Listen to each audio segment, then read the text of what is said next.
আমাৰ পিছফালে যিসকল আমাৰ দলৰ মানুহ বা সংগঠনৰ মানুহ আছে তেওঁলোকক কথা নেপাতিবৰ কাৰণে অনুৰোধ কৰিছো যাতে শান্তিৰে মই কথাখিনি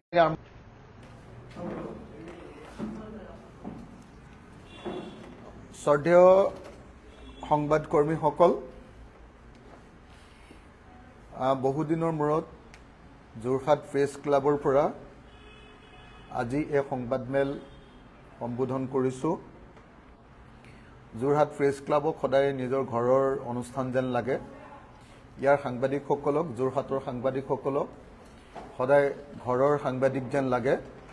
কাৰণ মোৰ নিজৰ ঘৰ যিহেতু যোৰহাটত গতিকে সদায় আপোনালোকক লগ পালে ভাল লাগে মই প্ৰথমতে আপোনালোক সকলোকে আমাৰ সাংবাদিক আৰু সংবাদকৰ্মী সকলোকে আপোনালোকক স্বাগতম জনাই নমস্কাৰ জনাই আজি সংবাদমেলৰ কাম আৰম্ভ কৰিব খুজিছো আজি মূল বিষয়টো অসমত কেনেকৈ ভোটাৰ তালিকাৰ সংশোধন কৰিব লৈছে আৰু অসমৰ ভোটাৰ তালিকাৰ সংশোধনীৰ জৰিয়তে অসমৰ ভাগ্য কেনেকৈ বাহিৰৰ মানুহৰ হাতত তুলি দিব খুজিছে অসমৰ মানুহৰ ৰাজনৈতিক ভাগ্য কেনেকৈ বাহিৰৰ মানুহ বহিৰাগত অন্য ৰাজ্যৰ মানুহৰ হাতত তুলি দিব খোজা হৈছে সেই বিষয়লৈ মই আপোনালোকৰ সন্মুখত বক্তব্য দাঙি ধৰিম কিন্তু তাৰ আগতে এটা খবৰ আপোনালোকক দি ল'ব খুজিছো আৰু সেই কাৰণে আমাৰ অতি প্ৰিয় এডভোকেট হেমেন বৰা ডাঙৰীয়াক আমাৰ সৈতে ইয়াত বহুৱাইছো এই কাৰণে যে আজি আমাৰ কাৰণে এটা খুব ভাল খবৰ আছে আমি কা বিৰোধী আন্দোলনত প্ৰথমটো গোচৰত ফচিছিলো আমাৰ বিৰুদ্ধে প্ৰথমটো গোচৰ লাগিছিলে 2019 চনৰ 10 ডিসেম্বৰ তাৰিখৰ দিনা যোৰহাটতে মোক কা বিৰোধী আন্দোলনত গ্ৰেপ্তাৰ কৰা হৈছিল যোৰহাটত যি কা বিৰোধী আন্দোলনত যিটো গোচৰত গ্ৰেপ্তাৰ কৰিছিল সেই গোচৰটোত কি হৈছিল কা বিৰোধী আন্দোলনত যেতিয়া মোক গ্ৰেপ্তাৰ কৰিছিল মোৰ লগতে আপোনাৰ লক্ষজ্যোতি গগৈক গ্ৰেপ্তাৰ কৰিছিল মোৰ লগতে মানস কোঁৱৰক গ্ৰেপ্তাৰ কৰিছিল আৰু দিব্যজ্যোতি শৰ্মাক গ্ৰেপ্তাৰ কৰিছিল সেই গোচৰটোত তাৰ পৰৱৰ্তী সময়ত যোৰহাট জেলৰ পৰাই মোক আপোনালোকে সকলোৱে জানে যে এনআইএ ধৰি লৈ গৈছিল দিল্লীলৈ আৰু মই সেই গোচৰটোত প্ৰায় 2 বছৰ মানে 10 ডিসেম্বৰ তাৰিখৰ পৰা 2019 চনৰ 10 ডিসেম্বৰ তাৰিখৰ পৰা 2021 চনৰ জুলাই মাহলৈকে জেলত থাকিলো প্ৰায় 2 বছৰ জেলত থাকিলো আৰু আজি সেই গোচৰটো খালাস একুইটেল বা সেই গোচৰটোৰ পৰা আমি মুক্ত হলো আজি যোৰহাটৰ ফাৰ্ষ্ট ক্লাছ মেজিষ্ট্ৰেট কোৰ্টত আমাক সেই গোচৰটো মুক্ত বুলি ঘোষণা কৰিলে একুইটেল দিলে খালাস দিলে বুলি কয় খালাস দিলে আমাৰ বিৰুদ্ধে আপোনাৰ সৰকাৰী অফিচাৰ বিলাকে সাক্ষী দিবলৈ আহিছিল পুলিশ বিলাকে সাক্ষী দিবলৈ আহিছিল সকলোৱে আমাৰ বিৰুদ্ধে কবলৈ চেষ্টা কৰিছিল সৰকাৰী উকিলে আমাৰ বিৰুদ্ধে যথেষ্ট পৰিমাণে সক্ৰিয় ভূমিকা পালন কৰিছিল এই আটাইবিলাক কৰাৰ পাছতো আলটিমেটলি আমি গুৱাহাটী উকিল সন্থাৰ সহযোগিতা এই গোচৰটোৰ পৰা সম্পূৰ্ণৰূপে মুক্ত হৈ গলো গুৱাহাটী কৈছো যোৰহাট উকিল সন্থাৰ সহযোগিতাত সম্পূৰ্ণৰূপে মুক্ত হলো যেতিয়া আমাক যোৰহাটত গ্ৰেপ্তাৰ কৰিছিল গোটেই যোৰহাটৰ উকিল সমাজখন গোটেই সমাজখনে আমাৰ হৈ উকালতি কৰিছিল তাৰপিছত গোচৰটোৰ দীঘলীয়া কাৰ্যকালত আমাৰ উকিল সন্থাৰ সভাপতি শ্ৰীযুত হেমেন বৰা তেখেতৰ নেতৃত্বত সুদীপ্ত নয়ন গোস্বামী আৰু বিশ্বজিৎ শইকীয়া আৰু আমাৰ ধ্ৰুৱ বৰুৱা তেখেতসকলে বিনামূলীয়াকৈ মানে আনকি উকালতনামাখনো তেখেতৰ টকাৰে কিনি আমি যে সহি কৰো উকালতনামাখনত সেই পইচাও আমাক খৰচ কৰিবলৈ নিদি যোৰহাট উকিল সন্থাই আমাক বিনামূলীয়াকৈ এই গোচৰটোৰ পৰা আমাক মুক্ত কৰি দিলে গতিকে প্ৰথম কথা অসমবাসী ৰাইজক ধন্যবাদ জনাইছো যে কা আন্দোলনৰ সময়ত 30টা মান গোচৰ মোৰ ওপৰত লগাইছিলে তাৰ ভিতৰত এতিয়ালৈকে 10-12টা মান গোচৰত মুক্ত হলো আজি যোৰহাটৰ গোচৰটোৰ পৰা মুক্ত হলো মনটো ভাল লাগিছে একুইটেল পালো আমাক বহুত ষড়যন্ত্ৰ কৰিছিলে হিমন্ত বিশ্ব শৰ্মাৰ উকিলে হিমন্ত বিশ্ব শৰ্মাৰ চৰকাৰে আমাক বহুত চেষ্টা কৰিছিলে নোৱাৰিলে গতিকে আজি ধন্যবাদ জ্ঞাপন কৰিলো আৰু এই কথাখিনি কৈয়ে এতিয়া মই মোৰ মূল বিষয়টোক লৈ আমাৰ সংবাদমেল সম্বোধন কৰিব খুজিছো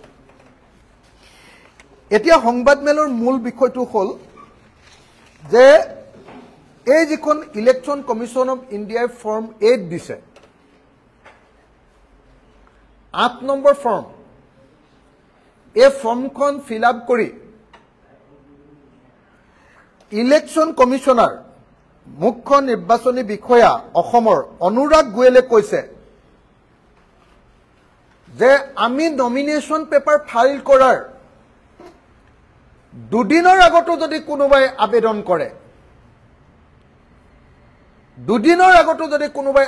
কৰে এই ফৰ্ম 8 খন লৈ তেতিয়াহলে সেই মানুহজনক তেওঁলোকে ভোট দিবৰ কাৰণে অনুমতি দিব সেইকাৰণে মই একেদিন আপোনালোকে সকলোৱে জানে মই দিল্লী আৰু মুম্বাইত আছিলো বিশেষ ৰাজনৈতিক কামত দিল্লী আৰু মুম্বাইত আমাৰ দলৰ কামত মই ঘূৰি আছিলো মই সময় পোৱা নাছিলো ডাইৰেক্টলি মুম্বাইৰ পৰা মই যোৰহাট আহিছো আজি গোচৰটোত উপস্থিত হ'বলৈ আৰু গোচৰটোত উপস্থিত হ'বলৈ আহি সেইকাৰণে পোনপটীয়াকৈ যোৰহাটৰ পৰাই মই প্ৰথমবাৰৰ কাৰণে অসমৰ ইতিহাস বদলাই দিব পৰা অসমৰ ৰাজনীতি বদলাই দিব পৰা এই বিশেষ সংশোধনী বিশেষ ভোটাৰ তালিকাৰ সংশোধনী বিষয়টোৰ ওপৰত ৰাইজৰ দলৰ বক্তব্য প্ৰকাশ কৰিছো মই ফৰ্ম 8 খন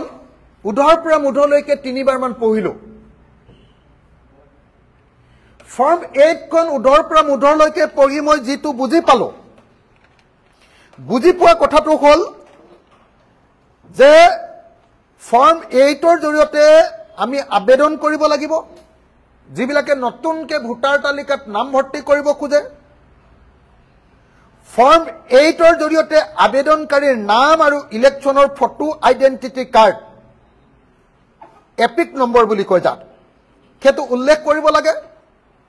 ফৰ্ম নম্বৰ 8 অনুসৰি আবেদনকাৰীক দুটা অপচন দিয়া হৈছে অপচন নম্বৰ এ অনুসৰি আধাৰ নম্বৰটো উল্লেখ কৰিব লাগে আৰু অপচন নম্বৰ বি অনুসৰি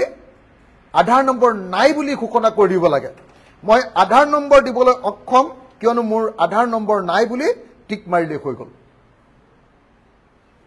ফৰ্ম 8 খনত স্পষ্টকৈ লিখা আছে যে আপুনি নতুনকৈ আবেদন কৰিবলৈ খলে দুটাই ক্ৰাইটেৰিয়া বেসিক্যালি আছে এটা হ'ল যে আপোনাৰ আধাৰ আছে নে নাই যদি আছে বুলি কয় তেতিয়ালে আধাৰ কাৰ্ডখন চাই দিলে নতুনকৈ ভৰুৱা মানুহজনৰ নামটো যদি উত্তৰ প্ৰদেশত বা বিহাৰত নামটো আছে তেতিয়াহলে সেইটো ওলাই পৰিব আধাৰ আছে বুলি কলে কিন্তু আপোনালোকে নিশ্চয় সকলোৱে এটো বস্তু জানে যে ভোট দিবৰ কাৰণে আধাৰ কাৰ্ড ম্যান্ডেটৰী নহয় সেইকাৰণে আধাৰ কাৰ্ড নাই বুলিও যদি আপুনি কয় তেতিয়া হলেও আপোনাক ভোট দিবলৈ দিব লাগিব আধাৰ কাৰ্ড নাই বুলি কলে কি হ'ব আধাৰ কাৰ্ড নাই বুলি কলে আপোনাৰ নামটো উত্তৰ প্ৰদেশ বা বিহাৰৰ ভোটাৰ লিষ্টত আছে নে নাই সেইটো কোনেও পৰীক্ষা কৰিব নোৱাৰিব কথাটো ধৰিব পাৰিলে নে গতিকে নিৰ্বাচন আয়োগে যেটো কথা কৈ আছে যে নহয় তেওঁ বেলেগখন ৰাজ্যত নাম কৰ্তন কৰিলেহে আমাৰ ৰাজ্যত নাম অন্তৰ্ভুক্ত কৰিম বা চৰকাৰে যি ধৰণে প্ৰপগাণ্ডা কৰি আছে যে বেলেগত নাম থকা মানুহেটো ইয়াত ভোট দিব নোৱাৰে আৰু উত্তৰ প্ৰদেশত নামটো কাটি কোনে আহি অসমত ভোট দিবলৈ আহিব এই বুলি যিবিলাকে কৈছে তেওঁলোকৰ কাৰণে মই হাথৰটো ভাঙি দিব খুজিছো এটো কিমান ডাঙৰ এটা হাথৰ মই হাথৰটো আপোনালোকক ভাঙি দিছো দেই চাব আপোনালোকে জানে যে এই বিধি অনুসৰি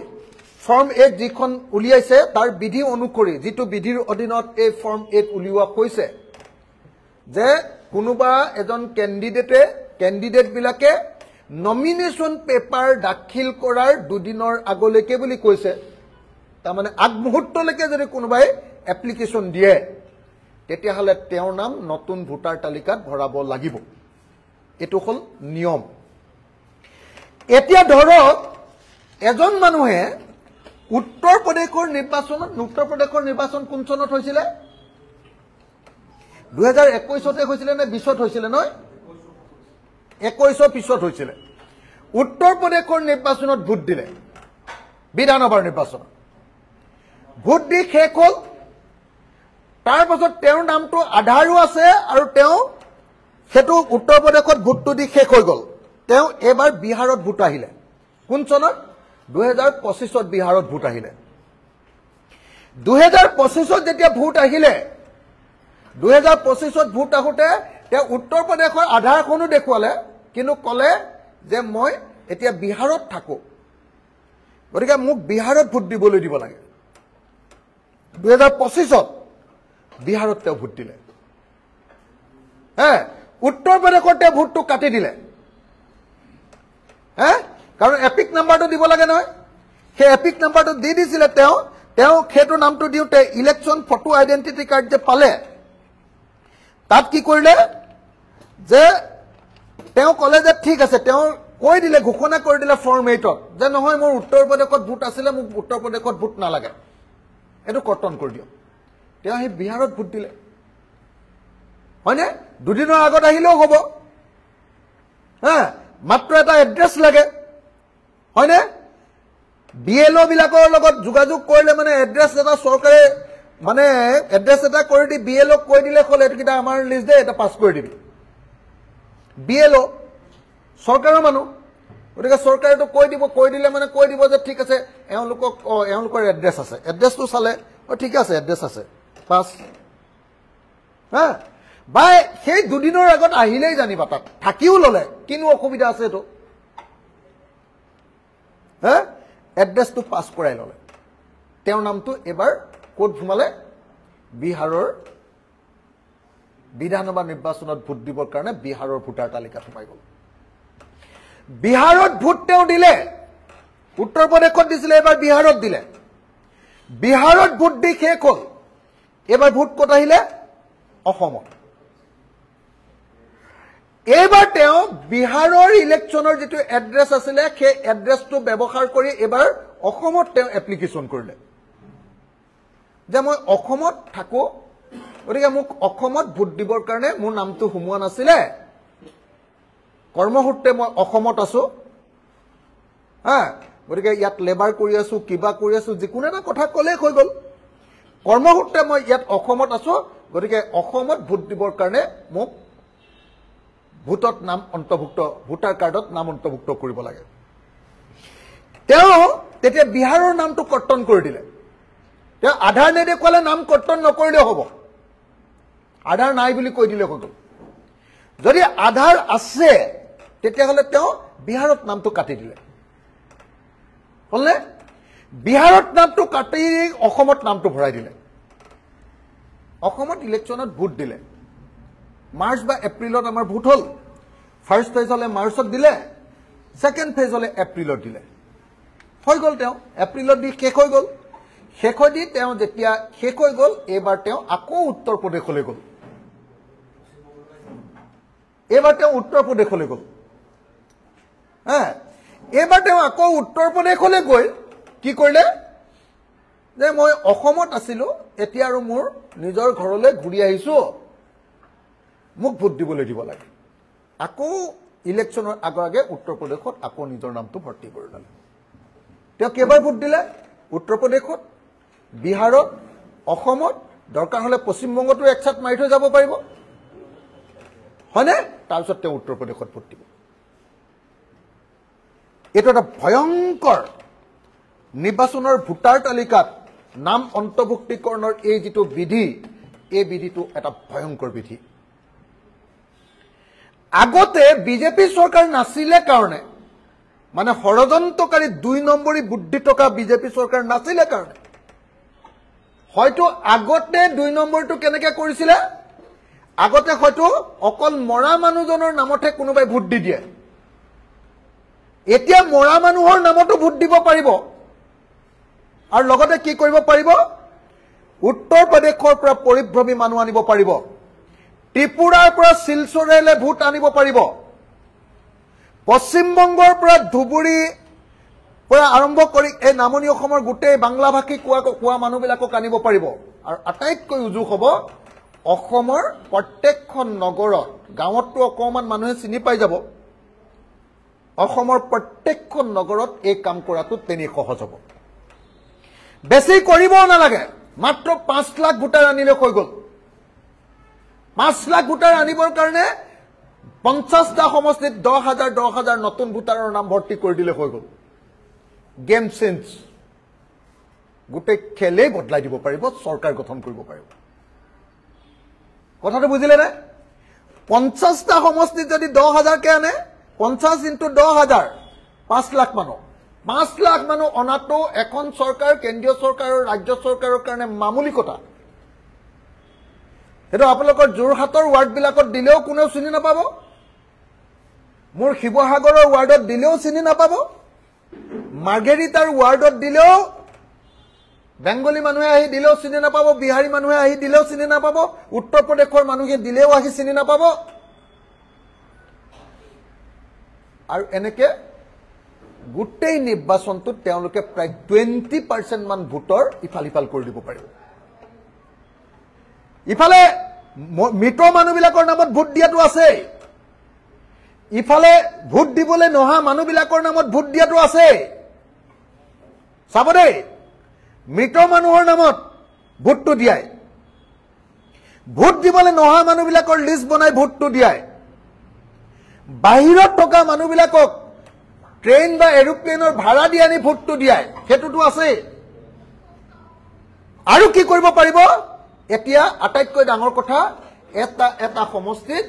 নতুনকে ভোটাৰ 10,000 যদি ভৰাই দিয়ে তেতিয়াহ'লে 50টা সমষ্টিত যদি 10,000 কে ভৰাই মাত্ৰ 5 লাখ ভোটাৰ আৰু 5 লাখ ভোটাৰে গোটেই অসমত চৰকাৰ বদলাই নিজৰ মতে চৰকাৰ বনাই দিব পাৰিব ধৰি ৰাখিব পাৰিব নহলে বদলাই দিব পাৰিব গতিকে আপোনালোকক মই ক'ব খুজিছো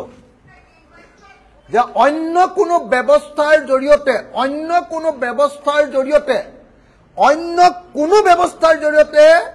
এই ভয়ংকৰ ভোট চুৰিৰ ঘটনা এই ভয়ংকৰ ভোট ডকাইতিৰ ঘটনা এই ভয়ংকৰ ইলেকশ্যনক কি কৰা এটো অপকৰণ ইলেকশ্যনৰ ফলাফলক সম্পূৰ্ণৰূপে অপখন কৰাৰ ঘটনা কোনো পৰ্যায়ত প্ৰতিৰোধ কৰা সম্ভৱপৰ নহয় কোনোবাই ক'ব পাৰে যে আমাৰ নিজেৰ বিএলএ যিবিলাক আছে আমাৰ বুথ লেভেল এজেন্ট আছে এজেন্ট বিলাকে এটো চাব পাৰিব এজেন্টে চালেও কোনো কাম নাই যদি তেওঁলোকে ইয়াতে চালেও কোনো কাম নাই লিগেলি এই মানুহবিলাকে আহিব পাৰিব লিগেলি ভোট দি যাব পাৰিব লিগেলি তেওঁ এবাৰ উত্তৰ প্ৰদেশত লিগেলি তেওঁ এবাৰ বিহাৰত লিগেলি তেওঁ এবাৰ অসমত লিগেলি তেওঁ পশ্চিম বংগত আৰু লিগেলি তেওঁ আকৌ উত্তৰ প্ৰদেশত ভোট দি এটা সাৰ্কুলত 5 বছৰৰ ভিতৰত তেওঁ 5খন ৰাজ্যত ভোটত জিকাই থৈ আহিব পাৰিব আৰু তেনেকুৱা আৰএছএছ আৰু বিজেপিৰ কেডাৰ আছে কেডাৰহে লাগে আৰু আজি ত্ৰিপুৰাত চৰকাৰ চলি আছে ত্ৰিপুৰাৰ পৰা বৰাক উপত্যকালৈ বাঙালী মানুহ কেজনমান অনাত কিবা অসুবিধা আছে নেকি আপুনি কক আপুনি নিজে ভাবক পশ্চিম বংগৰ পৰা নামনি অসমলৈ মানুহ অনাত কিবা অসুবিধা আছে নেকি আপোনালোকে নিজে ভাবক উত্তৰ প্ৰদেশ বিহাৰ হাৰিয়ানাৰ পৰা অসমৰ নগৰবিলাকৰ কাৰণে উত্তৰ প্ৰদেশ মধ্য প্ৰদেশ বিহাৰ আৰু হাৰিয়ানা এইকেইখন ৰাজ্যত চৰকাৰ আছে এইকেইখন ৰাজ্যৰ পৰা 5 লাখ ভোটাৰ অনাটো কিবা অসুবিধা নেকি আপোনালোকে নিজে ভাবক আমাৰ যোৰহাটত, আমাৰ শিৱসাগৰত, আমাৰ গোলাঘাটৰ টাউনত কোনে চিনি পাব? হয়, আমাৰ ভাড়াঘৰত আছে বুলি কৈ দিলে হৈ গ'ল ন কাহিনীটো। আৰু সবৰে নিজৰ নিজৰ বুথ কমিটিৰ সভাপতি সম্পাদক মেম্বাৰ আছে নিজৰ দলৰ বিজেপিৰ, তেওঁলোকে ক'ব হয় এওঁলোকৰ ঘৰত থাকে নহয়, আমাৰ ঘৰতে থাকে বুলি কৈ দিলে কিনো কৰিব পাৰিব? আমাৰ ঘৰত থাকে এনেকৈ কৈ দিব বুথ কমিটিৰ সভাপতিজনে। আৰু তাতনো কোন কোন থাকিব? আপোনালোকে সকলোৱে জানে পুলিং এজেণ্টজনহে থাকিব, বাকীটো চৰকাৰী বিষয়া, প্ৰব্লেমে নাই। গতিকে এইটো এটা ভয়ংকৰ ষড়যন্ত্ৰ ৰচনা কৰিছে বিজেপি দলে। মই আকৌ কৈছো, এটাটো মেচিনত কি গণ্ডগোল কৰিব পাৰে নোৱাৰে মই এতিয়ালৈকে নাজানো। ভোটাৰ তালিকাৰ কি ৰাহুল গান্ধীয়ে দেখুৱাই আছে যে ভোটাৰ তালিকাত কেনেকুৱা ধৰণৰ কেলেংকাৰী হ'ব পাৰে, সেইটো এটা অত্যন্ত গুৰুত্বপূৰ্ণ বিষয়। কিন্তু এতিয়াৰ যিটো সংশোধনী, এই সংশোধনীটো সাংঘাতিক মাৰাত্মক, যাক ইংৰাজীত গেম চেঞ্জিং বুলি কয়। সম্পূৰ্ণৰূপে নিৰ্বাচন দখল কৰি ল'ব পৰা এটা কাৰবাৰ, সম্পূৰ্ণৰূপে গোটেই দৃশ্যপট বদলাই দিব পৰাৰ, নাটক বদলাই দিব পৰাৰ, থিয়েটাৰ বদলাই দিব পৰা, চিনেমা বদলাই দিব পৰা, ঘটনা বদলাই দিব পৰা এটা কাম। মাত্ৰ 5 লাখ ভোটাৰ লাগে, এটা সমষ্টিত 10,000কে পঠিয়াই দিওঁ। 10,000 বাদ দিয়ক, কোনোবা সমষ্টিত 2,000 মানুহ ভৰাব পাৰিলেতো ইলেকশ্যনত বহু ঠাইত জিকি যাব। গতিকে এইটো এটা ভয়ংকৰ ঘটনা সংঘটিত হৈছে। মই ভাবো যে ইয়াৰ কাৰণে বিৰোধী দলবিলাকে, আমাৰ নিচিনা সৰু দলবিলাকে নহয়, আচলতে কংগ্ৰেছ বা অল ইণ্ডিয়া লেভেলৰ যিবিলাক ডাঙৰ ডাঙৰ পাৰ্টি আছে, তেওঁলোকে আচলতে সুপ্ৰিম কোৰ্টৰ আপোনাৰ যিটো কি কয় কনষ্টিটিউচনেল বেঞ্চত এইটো চেলেঞ্জ কৰিব লাগিব। নহলে অন্য কোনো উপায়েৰে এইটোৰ পৰা উদ্ধাৰ হোৱাৰ কোনো ৰাস্তা নাই। সুপ্ৰিম কোৰ্টত চেলেঞ্জ কৰিব লাগিব এইটো, আৰু তাৰ পাছত সুপ্ৰিম কোৰ্টত চেলেঞ্জ কৰি এই বিধিটো সলাব লাগিব। এই বিধিটো সলাব লাগিব যে এখন ৰাজ্যত সেই ৰাজ্যখনৰ ভোটাৰে বিধানসভাখন তৈয়াৰ কৰে। অসমৰ মানুহে অসমৰ বিধানসভাখন কেনেকুৱা কৰিব তাৰ স্বপ্ন অসমীয়া মানুহে দেখে। উত্তৰ প্ৰদেশৰ পৰা 10,000 বা বিহাৰৰ পৰা 2,000, কানপুৰৰ পৰা 2,000, নাগপুৰৰ পৰা 1,000 মানুহ আহি এটা সমষ্টিত যদি ভোট দি অসমীয়া মানুহৰ ভাগ্য বদলাই দিব পাৰে, তেতিয়াহ'লে এই নিৰ্বাচনৰ কিবা অৰ্থ থাকিবনে? গতিকে বিজেপিয়ে বৰ্তমানৰ নিৰ্বাচনী ব্যৱস্থাটোক প্ৰশাসন অৰ্থহীন এটা ব্যৱস্থাত পৰিণত কৰি পেলাইছে। আৰু সেইকাৰণে মই ভাবো এই ব্যৱস্থাটোৰ বিৰুদ্ধে আমি সকলো বিৰোধী দলে ঐক্যবদ্ধভাৱে প্ৰতিবাদ গঢ়ি তুলিব লাগে। মই আজি যোৰহাট প্ৰেছ ক্লাবৰ এই সংবাদমেলৰ পৰা আমাৰ বিৰোধী ঐক্য মঞ্চৰ সকলো দলৰ প্ৰতি বিনম্ৰভাৱে অনুৰোধ জনাইছো, ৰাজহুৱা অনুৰোধ জনাইছো যে অতি সোনকালে আমি বিৰোধী দলসমূহে নিৰ্বাচন আয়োগৰ এই কাৰ্যৰ বিৰুদ্ধে দুটা কাম কৰিব লাগে। এক, কোৰ্টত আবেদন কৰিব লাগে, সুপ্ৰিম কোৰ্টত। নম্বৰ 2, আমি ইয়াৰ বিৰুদ্ধে ব্যাপক ৰূপত জনমত গঠন কৰি এটা প্ৰতিবাদী কাৰ্যসূচী কৰি আন্দোলনৰ ৰূপ দিব লাগিব। এই গোটেই ঘটনাটোত অসমৰ জাতীয় সংগঠনবিলাকৰ এটা ব্যাপক ভূমিকা থাকিব লাগিব। সদৌ অসম ছাত্ৰ সন্থাৰ মূল কথাটোৱে আছিলে যে অসমৰ খিলঞ্জীয়া মানুহৰ নামহে ভোটাৰ তালিকাত থাকিব লাগিব। এতিয়া অসমৰ বাহিৰৰ মানুহে গোটেই অসমৰ নিৰ্বাচনটো নিয়ন্ত্ৰণ কৰিব। এইটোৱে হ'ল এই বিজেপি চৰকাৰৰ ফৰ্ম 8ৰ জৰিয়তে কৰা গেম চেঞ্জিং প্লেন। গতিকে সদৌ অসম ছাত্ৰ সন্থা, অসম জাতীয়তাবাদী যুৱ ছাত্ৰ পৰিষদ, কৃষক মুক্তি সংগ্ৰাম সমিতি, ছাত্ৰ মুক্তি সংগ্ৰাম সমিতি আৰু অন্যান্য জাতীয় আৰু জনগোষ্ঠীয় প্ৰত্যেকটো সংগঠনে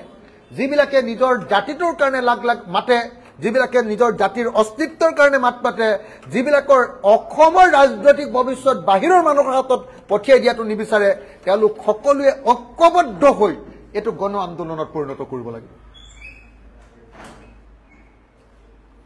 মই কথাটো ভালকে ব্যাখ্যা কৰিব পাৰিছো নে নাই নাজানো।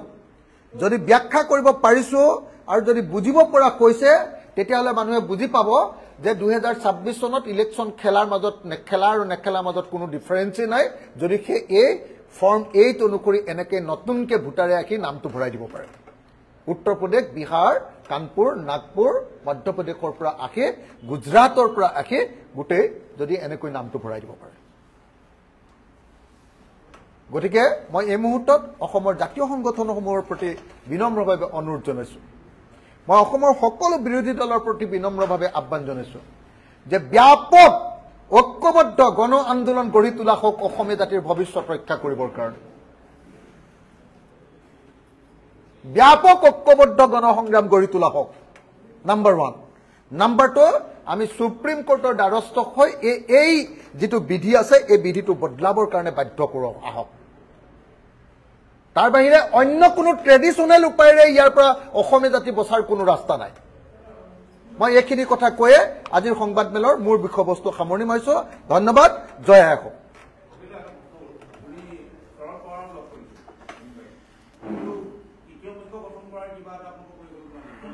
মানে মই এটা কথা আপোনালোকক ক্লিয়াৰ কৰি লওঁ যে আজিৰ যিখন সংবাদমেল এইখনৰ বিষয়টো ইমান গুৰুত্বপূৰ্ণ যে আজি এই বিষয়টোত মই অন্য কোনো ৰাজনৈতিক বিষয় আলোচনা কৰিব নোখোজো কাৰণ আজিৰ বিষয়টো অসমীয়া জাতিৰ ভৱিষ্যতক লৈ জড়িত অসমীয়া জাতিৰ অস্তিত্ব আৰু অসমীয়া জাতিৰ ৰাজনৈতিক ভৱিষ্যত অৰ্থনৈতিক ভৱিষ্যতক লৈ জড়িত গতিকে ইমান এখন গুৰুত্বপূৰ্ণ সংবাদমেল মই যোৰহাট প্ৰেছ ক্লাবত দিছো যে এই বাতৰিটোৰ বাহিৰে আৰু অন্য কোনো বাতৰি যাতে নোলায় মানুহৰ মনোযোগ যাতে ডিস্ট্ৰেক্ট নহয় তাৰ কাৰণে মোক বেয়া নাপাব আজিৰ দিনটোত মই কাকো ব্যক্তিগত মই ইন্টাৰভিউ নিদিও আৰু আপোনালোকৰ প্ৰশ্নও মই আজি এন্টাৰটেইন নকৰো সৰি মোক যদি আপোনালোকে এছআৰআই সম্পৰ্কে এই ভোটাৰ তালিকা সংশোধনী সম্পৰ্কে কিবা যদি প্ৰশ্ন খুদে তেতিয়াহে মই আজি কম নহলে বিষয়টো বেলেগত স্ট্ৰেছ দি দিব মূল বিষয়টো এটো ইমান ডাঙৰ বিষয় নহয় আন্দোলন যেটো কাৰণত কৰিছিল সেই কামটো এই কাৰণে কৰিব লাগে অসম আন্দোলন যেটো কাৰণত কৰিছিল সেই আন্দোলনটো আজিও কৰিব লাগিব সদৌ অসম ছাত্ৰ সন্থাই যেটো সাংবিধানিক ৰক্ষা কবচৰ কথা কৈছে এই ফৰ্ম 8 8 নম্বৰ ফৰ্মখন বদলোৱাৰ কথাটো মানে ইয়াত অন্তৰ্ভুক্ত হ'ব লাগে এই ধাৰা বদলি কৰাৰ বিষয়টো অন্তৰ্ভুক্ত হ'ব লাগে ইমান গুৰুত্বপূৰ্ণ বিষয় গতিকে মই ভাবো যে আপোনালোকে আজি বেয়া নাপাব মই আপোনালোকক সন্মান কৰো আপোনাৰ গুৰুত্বপূৰ্ণ প্ৰশ্ন আছিল এটো মই কবলৈ পালে ভাল পালোহেতেন কিন্তু মই আজি কাকো এন্টাৰটেইন নকৰো এটাও ব্যক্তিগত ইন্টাৰভিউ নিদিও আৰু এটাও মই আপোনালোকক বেলেগ কথা নকওঁ এটো কথা কয়ে মোৰ আজি সংবাদমেল সামৰণি মাৰিছো ধন্যবাদ জয় অসম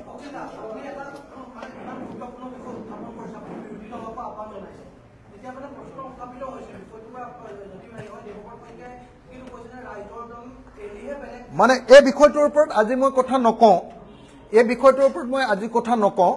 কাৰণ এই বিষয়টো উলিয়ালে আপোনালোকে যদি কোনোবাই ইচ্ছাকৃতভাৱে কোনোবা সংবাদ মাধ্যম যদি কেনেবাকে ডিস্ট্ৰেক্ট কৰে ধৰক আজি নিউজ লাইভ আছে নিউজ লাইভে এটো মোৰ বাতৰিটো নুলিয়ায় আৰু আপোনালোকে খুদা কথাটোহে উলিয়াব সেইকাৰণে মই আজি আৰু নকওঁ ধন্যবাদ জয় অসম